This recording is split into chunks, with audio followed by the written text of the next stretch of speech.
Peter Rosenberg hits me. Really? And goes, that nigga had a question for me? No, he ain't. I know he ain't got a question for me. Lying. So he goes, let me take my glasses off. So he goes, which I didn't know. Because even when I Googled you, that didn't pop up. Oh, yeah. Like that y'all have problems. Well, because he's not important. So, I mean, here's the deal, right? You Google me, you see my interview with Ye, yes. 3 billion impressions. Yes. You know, you see maybe me hanging out with Rihanna. Mm-hmm. She's a god. Mm-hmm. You see me. I mean, all the people that I associate with are relevant. Okay. Peter Rosenberg, a privileged-ass white boy who grew up in the suburbs, got a fucking job talking about hip-hop and became some guru that knows hip-hop songs. You're not fucking black. And you know the problem that I have with Peter Rosenberg, before we get into all the details, because I got all the tea, put all the screenshots because I didn't know where you was going to go today. Mm-hmm. You know what's so crazy? I've looked at this nigga in his face and told him he was full of shit. What? Why are you playing around on my playground? The internet is my playground. I can make him my bitch boy because the problem now that he has a problem with me, is that now all the little shit he ever did, if he ever wore a skirt, if he ever fucked some other bitch, whatever he's ever done is going to come out. Mm-hmm. Why get in a fight with me? I'm the Floyd Mayweather of the internet. Woo. But see, what happened was he chose one day to wake up in his tired-ass bed with his tired-ass life, looking at his stupid-ass dog on his way to his tired-ass job. Hot 97 ain't been hot since 97. Did you just and you know what's crazy? Hold on, you know what's crazy? You know what's crazy? We never had a dog this before. You know what's crazy? The man just the nigga dog. You know what's crazy? I be minding. Didn't do anything to anybody, bro. Shit, but go ahead. Fuck that dog. My dogs is cuter than his dogs. No, but you know, like, I literally be minding my business. I was minding my business. And here this nigga is all on social media like a bitch. Okay, so where did it start? Where did it start? Yeah, okay, where did it start? Because, we don't know. Because by the way... Mind you, and he's Drink Champs alumni too, Peter Rosenberg. Yes. He's been on the show. Right. He's a privileged white boy. I'm sure he's been to a lot of schools. He's an alumni of a lot of things. What he's not alumni is Hollywood Unlocked. Okay. But he has an open invitation. Okay, so what happened? So that's important what you just said. Yeah. Okay. All right, so I really don't be doing interviews because I'm like, I really want to go where the culture lives. This is important. Like, I look at like where I'm going in my career. This is important to me because I know how important you are to the culture, right? So I'm like, yo, Breakfast Club here. Right. Ebro show was literally one of the worst interviews I ever did. It was tired. It was late. They were trying to gaslight me into being provocative. Like, you don't got to do that. I can give you provocative if I just open my eyes and open my heart, right? But they were trying to gaslight me, trying to shit on Wendy Williams when really none of them niggas would have a job without her anyway. Right. And I didn't really like the interview and thought it was boring and told my people I never wanted to go back. So fast forward. Maybe they got wind of that. I don't know. The other day I did Fuzzy's interview. Fact podcast. FAQ, I went and did it. Yeah. And I had a great time. Like, I'm on this new, like, less tea, more cappuccino. Like, let's be positive. Right. I lost all this weight, money up, weight down. I'm like, yo, let's be positive. Did a good interview. And then they posted a clip where you say they, you're talking about Hot 97? FAQ. No, yeah. Okay, FAQ, okay. Then he went on their post and said, why are you interviewing this clown, giving him a platform? He doesn't deserve it. You know, matter of fact, hold on. I actually got the motherfucking receipt. Oh, shit, she's getting real. I got the receipt. I got a whole bunch. So what he said was... believe you. Go ahead. What he said was, by the way, he went on their post. This is literally on a post like, I'm minding my own business. And I told him, please get off my dick and go back to work. But let me tell you what he said. Oh my God. He said, that's what you say. Okay. He said, by the way, I respect you both and have for a long time. I'm just watching as we prop up yet another person who only cares about dirt, gossip, and bullshit. This dude has zero qualms about lying. He's done it to me a couple times already. Don't know why you put him on there. Shit's corny.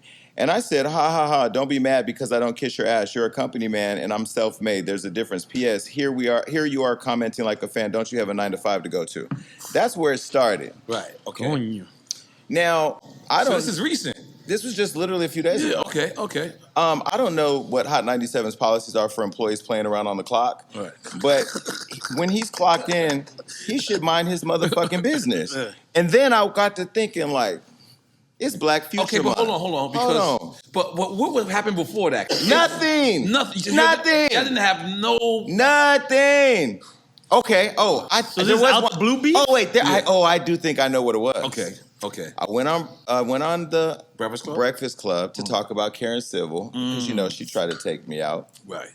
She failed like him.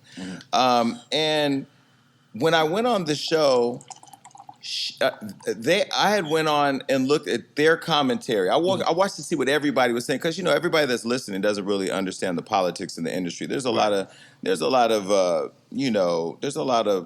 bullshit going on behind the scenes. People got each other back, whatever. Right. And I'm not mad with that. But I look at when they play with me, I'm like, okay, I'm fair to everybody. But then if you take sides with somebody against me, then clearly you're not on my side because you're not at least in the middle. Right. And when I looked at how they talked about what happened with Karen and I, it was talking about Hot 97. Yes. Okay, go ahead. They recapped everything that was happening. Ebro, I know he's getting older and he has a lot of gray hair, but he was acting very come on, man. Come on. Did they? I dye mine. Did they recap?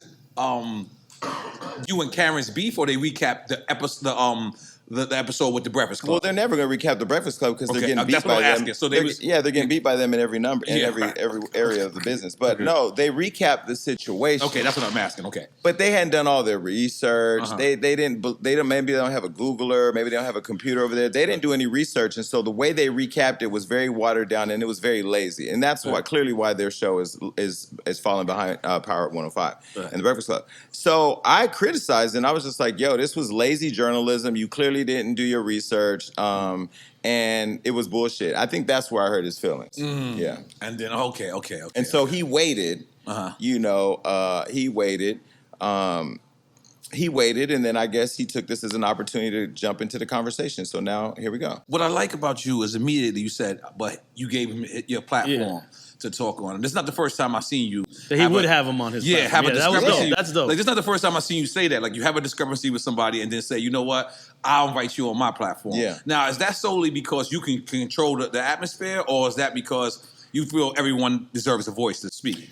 Well, two. I mean, both. One, I've already been on their show and it was lame and it was boring, and they're lazy journalists. And honestly, like, I'm never going back to that shit show. It's trash. And I don't need it because I beat Hot 97 in the numbers on social media. I beat Peter Rosenberg in numbers on social media, my impressions, my interviews. I don't know the last time any interview they did got 3 billion impressions. I'm waiting for them to show me. But, back to Peter Rosenberg, we can talk about the lazy suburban brat. Okay, he said that, what did he say? He said that when I interviewed on their show, he said our culture. Our culture. Let's talk about appropriation, cultural appropriation, because I think they let this white boy sit up there with privilege for way too long. What the fuck mean our culture? We don't share this with you. You don't get a job and then all of a sudden it's your culture. You could be a part of it, but to put me and him in the same conversation, I went and looked at his Wikipedia today. By the way, it's very, very dry. All it says is he plays in WWE and fucking has a radio show. All right, my nigga, listen. I got shot in the hood. I watched my brother get his brains blown out in the hood. My mother was a heroin addict putting heroin in her fucking veins. I've been in foster care. I've been abused. I've been molested. I've been through all types of shit. And the only dick I'm sucking is not another nigga in my lane in the industry because I don't need to. I got fucking money. I became a millionaire on my own by my own hard work. So when I look at him trying to put me and him in the same conversation, that's like putting a fucking jet and a fucking Greyhound bus in the same conversation. You are what used to be. I'm what's next. And the problem with a lot of these dinosaurs is they have a problem with the fact that a nigga actually built his own shit and demands that people respect him. You ain't pulling up because I got a booker booking him. He called me. Right. Yep. Just like he loves you in this show, he loves the fact that he learned about me in my show and the fact that we are fair. And when I look at Peter talking about all I do is gossip, nigga, didn't you ambush Kodak Black and have him walk up out the studio when you ambushed him with the sex charges? But see, even in that interview, he said to y'all, this what y'all do. Y'all set us up. See, in my interviews, I've never had one person walk out on me. Never. I've had Boom Gang pull a gun on me in an interview. But not walk out. He pulled a gun. He pulled a gun because he was walking out. Was not, he pulled a gun because this was before he found Jesus. He was a crackhead. You know what I mean? That's what they do. So it wasn't like, you know what I mean, I did something to provoke him. I don't provoke it. I want you to look your best when you leave talking to me. But for him to try to paint this narrative on me is the same shit that white people do to black people all the time. But him gaslighting me on social media, he thought I was going to stop. He followed me. He tried to DM me like a bitch. I'm not doing that. You started online. Now I'm going to make you look like a motherfucking fool. And that's exactly what he looked like. Well, Well, hopefully you and Peter Rosenberg can work it out. Yeah, I hope you guys work No, it there's no working it out. I definitely wasn't ready for that. There's no working out. I told Hot 97, I DM'd them. I said, dear management, we are no longer posting any of your content because Peter Rosenberg has been disrespectful and he's bullying us during Black History Month. Signed, the boss, Jason. I ain't fucking with Hot 97 in their content. So any other person over at Hot 97, I don't give a fuck if you interview Jesus in the next coming, nigga. You're not getting posted. Fuck y'all as a company.